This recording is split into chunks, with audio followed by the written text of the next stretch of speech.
Hoping while we wait on God. I think probably Joseph is absolutely the best of all the accounts in Genesis that we can look at his life and find lessons on how it is that even while we're waiting on God, we can have hope. Amazingly, Joseph is a young teenager when God begins to give him dreams. If you remember, there is a series of 2 dreams that God gives him. And of course, Joseph excitedly goes and shares these dreams with his brothers. And it's not long after that they decide, and of course he's given a bad report about them to their father. So knowing that and knowing that there's a possibility that if his dreams that he would one day rule over them, they decided that they would go ahead and get rid of him. So what does that mean in your life and in my life? I see some parallels. First, God gives us dreams and possibly even a vision, if you want to call it that. And what God is doing is He is showing us elements about what it is He wants to accomplish in our life or in the lives of other people around us. However, God oftentimes doesn't tell us the timing or the method or the means at which He's going to bring those about. And He certainly didn't to Joseph. And while that may be frustrating to you and me, have you ever thought about that might be a great mercy?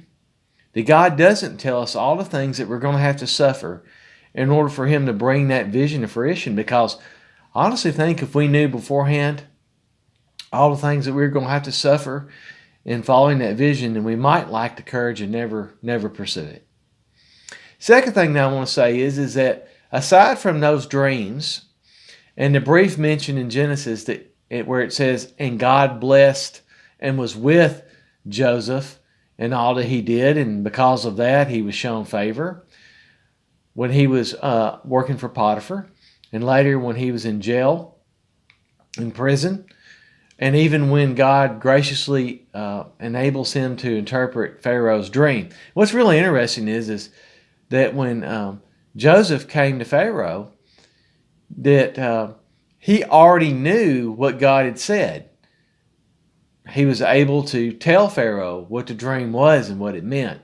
Unlike maybe magicians or other quote-unquote wise men, but there was a definite gift that God gave Joseph for having these visions and interpreting.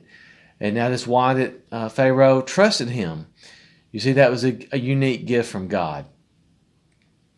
Important that you understand this. There are going to be times in our life where we just simply have to trust that God is at work. And that's what I find amazing about Joseph is, unlike Abraham, where God came to him and made a covenant, or even Moses, where there was a burning bush, really all that Joseph had was those 2 dreams and probably a sense of God's presence with him. He didn't have any revelation to guide him. And all he could do was trust God and be faithful. And what's amazing is if you look at how Potiphar's wife repeatedly tried to seduce Joseph, he did not give in to it. How easy is it for us to give in to sin and self-pity when we're in a time in our life where we're waiting? But Joseph sets an example and shows that, if we trust God, we should never have to give in to sin or allow anybody else to move us into sin in our life.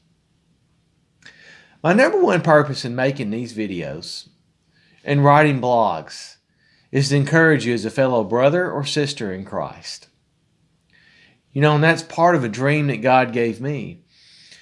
And sometimes it can be frustrating when you are making videos or you're writing a blog because, for one, I have no power over who all sees this or who reads it or how many people see it or read it. And sometimes I wonder, I spend time doing this. But you see, that's where I'm trying to set an example like Joseph did. As someone told me at church the other day, and it was such a wonderful reminder to hear, is that it's not about the numbers necessarily, but it's about us being faithful in the task God has set us to. There may be something in your life that you're facing, and you may be like me, and you face moments of discouragement and doubt. And I want to encourage you to just keep pressing ahead, be faithful and be true to that vision or that dream that God has given you, and trust in Him. one of the hardest things is that, to trust in God. Sometimes we make things about us and we want to rely on our understanding and our own power to bring about those dreams. And as we'll look at in my next written blog, that's the very mistake that Moses made and led to him spending 40 years tending sheep in the desert. So to conclude this, may God give you grace, courage, and hope to persevere. Because as we wait on Him and trust Him to fulfill His promise, we can find that there is strength in Him. And I hope that this blog and these videos do encourage you. That you're free to reach out to me. I purposely set up the blog where my email address is on there. At any time, you can shoot me a message on Facebook if you need prayer or encouragement. May God bless you as you seek Him.